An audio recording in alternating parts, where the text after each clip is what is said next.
बिस्मिल्लाहिर्रहमानिर्रहीम। अस्सलाम वालेकुम students, welcome back to my YouTube channel Miyan Academy. आज की इस वीडियो में हम चैप्टर नंबर 5 के लेक्चर नंबर 2 को कवर करेंगे, जिसमें हमने पढ़ना था खत रसद पढ़ हरकत और खत रसद की मुंतकली वाले टॉपिक को। यानी इनमें डिफरेंस क्या है, यानी कि रसद का फैलना और सिकुड़ना और रसद का जो है बढ़ना चढ़ना या गिरना। इससे पहले मैं आपको बताती चलूँ कि चैप्टर नंबर 4 की जो है हमने पढ़ा था खत तलब पढ़ हरकत और खत तलब की मुंतकली। उसमें बिल्कुल सेम टू सेम पॉइंट थे, सिर्फ रसद की जगह वो जो है वो तलब ने ले लिया वर्ड। इसीलिए मैं कह रही थी इनको डिफरेंस में पढ़ाऊँगी, लेकिन फिर मैंने सोचा कि स्टूडेंट्स के कॉलेज में टेस्ट भी होते होंगे चैप्टर वाइज। मेरा नहीं ख्याल कि ये जो है डिफरेंस में लेके चलना ठीक रहेगा। मैंने कहा कि ठीक है, पहले जो है वो तलब वाला चैप्टर कंप्लीट कर लेते हैं, फिर जो है रसद वाला चैप्टर की तरफ आएंगे। स्टार्ट करते हैं अब इसमें खत रसद पर हरकत और खत रसद के मुंतकली वाले टॉपिक को। और इसमें देखें, यहाँ पे देखें, सबसे पहले यहाँ पे देखें रसद का फैलाव और सुकराव कहा जाता है। ये यहाँ पे देखें, इस पैराग्राफ में कोई प्रॉपर डेफिनेशन नहीं बताई हुई, ठीक है। प्रॉपर डेफिनेशन ना होने की वजह से जो है मैं जो आगे जो है टॉपिक्स सेपरेट बनाए हुए हैं, रसद का फैलना और सिकुड़ना और रसद का बढ़ना या गिरना, वहाँ से आपने डेफिनेशंस करनी है। यहाँ पे देखें, बस आपने समझने के लिए इस पैराग्राफ को पढ़ना है। वैसे जो है ये इम्पोर्टेंट नहीं है, लेकिन आपने इसे भी स्किप नहीं करना। आप एग्जाम्पल्स को समझें। यहाँ पे देखें एग्जाम्पल्स दी हुई हैं, ठीक है। अगर आपको टॉपिक पूरा समझने के बाद, यानी ये पूरा लेक्चर लेने के बाद कोई चीज़ ना समझ आए, तो फिर आप इस पैराग्राफ को देखिएगा, इसमें आपको मिसालें मिलेंगी। पहले इसको पढ़ना जो है वो फजूल ही है, यानी कि आपको अच्छी तरह से समझ नहीं आएगी। लेकिन जब आप लेक्चर कम्प्लीटली लेके इसे पढ़ेंगे, फिर आपको ये पूरा ही समझ आ जाएगा। लेकिन फिर भी अगर आपको कोई चीज़ जो है कंफ्यूज करे, सो यू कैन कमेंट में। आपके कमेंट्स पढ़ के मुझे बहुत ही अच्छा लगता है, मुझे मोटिवेट करते रहे, ताकि मैं आपके साथ जो है लेक्चर्स शेयर करती रहूँ। क्योंकि मेरी भी स्टडीज़ का प्रॉब्लम है, मेरी भी स्टडीज़ जो है स्टार्ट हो गई है, तो इसी वजह से टाइम निकालना थोड़ा सा मुश्किल हो रहा है। लेकिन जब स्टूडेंट्स के कमेंट्स आते हैं, तो फिर मैं मजबूर हो जाती हूँ वीडियो बनाने पे कि स्टूडेंट्स की भी पढ़ाई का भी हर्ज हो रहा है। स्टार्ट करते हैं अपने लेक्चर नंबर 2 को। इसमें क्या था, रसद का फैलना और सिकुड़ना।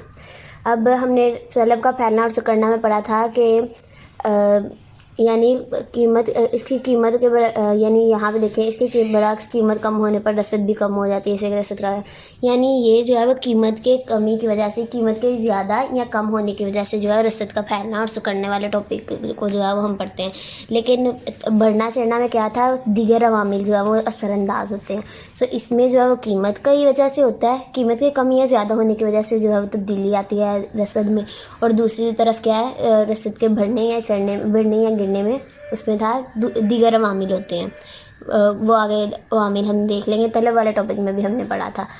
स्टार्ट करते हैं इसको, रसद का फैलना और सिकुड़ना। जी, तो यहाँ पे देखें, चूँकि किसी शय की कीमत और रसद में क्या होता है, बराह रास्त ताल्लुक़ पाया जाता है। ये मैंने आपको पिछले लेक्चर में भी मार्क करवाया था, ये बराह रास्त ताल्लुक़ पाया जाता है। ये एमसीक्यूज़ के लिए इंपॉर्टेंट है। आगे देखिए, इसलिए शय की कीमत में इजाफा के साथ क्या करते हैं, फ़रोख्तकार शय की रसद को बढ़ाते हैं। इसे हम माशियाती इस्तिलाह में कहते हैं रसद का फैलना। जिसमें बड़ा होगा यानी बढ़ती होगी रसद, उसे हम कहेंगे रसद का फैलना। इसके बरअक्स कीमत कम होने पर शय की रसद क्या होती है, कमी वाक़या हो जाती है। इसे कहेंगे रसद का सिकुड़ना। ये दोनों प्रॉपर डेफिनेशंस हो गई। इससे अब रसद का फैलना और सिकुड़ना के टोटल पॉइंट ऑफ व्यू को हम क्या कहेंगे, खत रसद पढ़ हरकत। यानी आगे जाकर मैं आपको डायग्राम्स के साथ शेयर करूँगी इसके क्यों कहते हैं। अब देखिए, रसद के फैलने और सिकुड़ने की सूरत में खत रसद एक ही जगह कायम रहता है।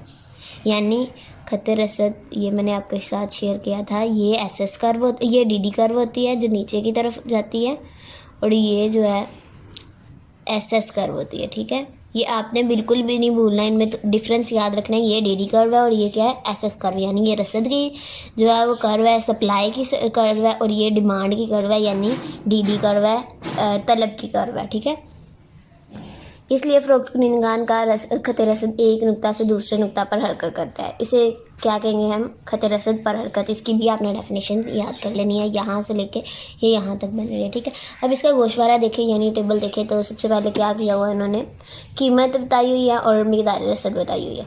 क्या हो रहा है यहाँ पे, कीमत बढ़ रही है एक ख़ास पॉइंट ऑफ व्यू से, ठीक है। उसी मुताबिक जो है वो मिकदार रसद भी बढ़ रही है, ठीक है। 10, 20, जैसे पहले 5 थी तो बाद उस वक्त रसद क्या थी, 10 थी।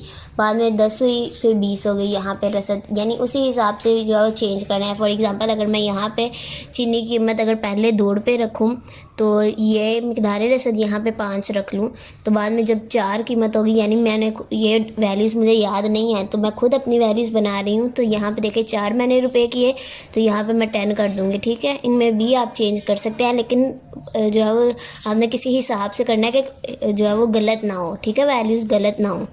यहाँ पे मैंने 8 रख लिया और फिर 20 और ये 25 और यहाँ पे 10 हुए, ठीक है। आपने किसी हिसाब से इनमें चेंज लाना है, ठीक है, गलत नहीं होना चाहिए आपका।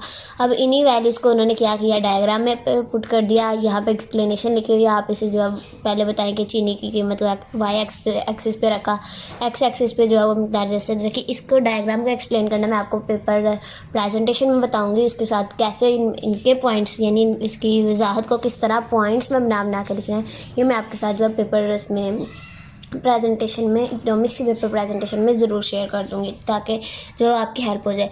आपने चीनी की कीमत को वाई एक्सिस पे रखना है क्योंकि ये आज़ाद मुतगैर है, हमेशा आपने कीमत को जो है वो वाई एक्सिस पे रखना है, ठीक है।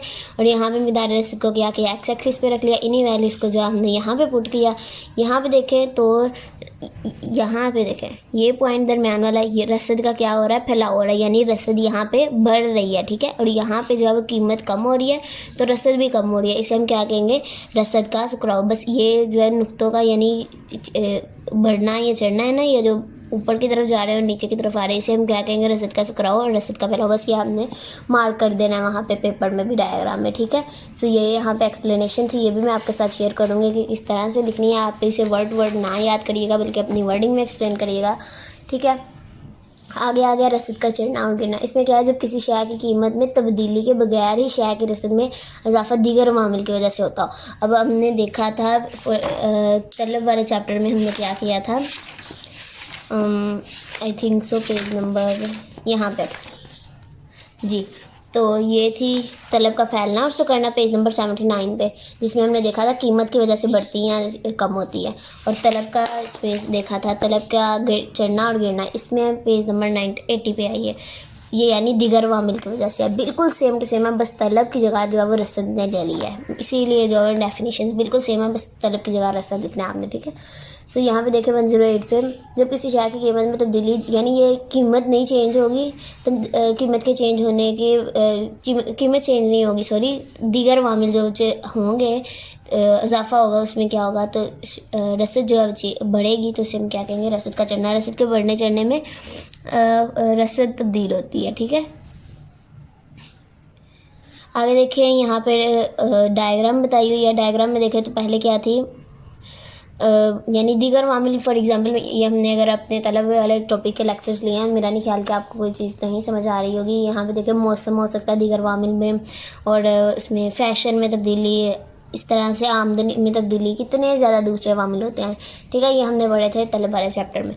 सो यहाँ पे देखें अंडों की कीमत क्या थी, पहले 5 रुपये फी दर्जन, फिर बाद में 10 होगी, फिर 15 होगी। मिकदार रसद, गर्मियों में अंडे जो कम यूज़ होते हैं एज़ कम्पेयर टू सर्दियाँ। सो यहाँ पे देखें पहले थी मिकदार रसद, यानी लोग 10 अंडे खरीदते थे, फिर बाद में 20 अंडे खरीदने शुरू हो गए। जब जैसे सॉरी रसद है इसमें, जो सप्लायर थे यानी जो दुकानों पे बेचने वाले हैं, उन्होंने क्या किया, पहले 10 मार्केट में लाते थे बेचने के लिए, जब 10 कीमत हुई तो फिर 20 हो गई, यानी वो ज़्यादा मुनाफा कमाने की वजह से ज़्यादा चीज़ें जो है रख रहे हैं बेचने के लिए।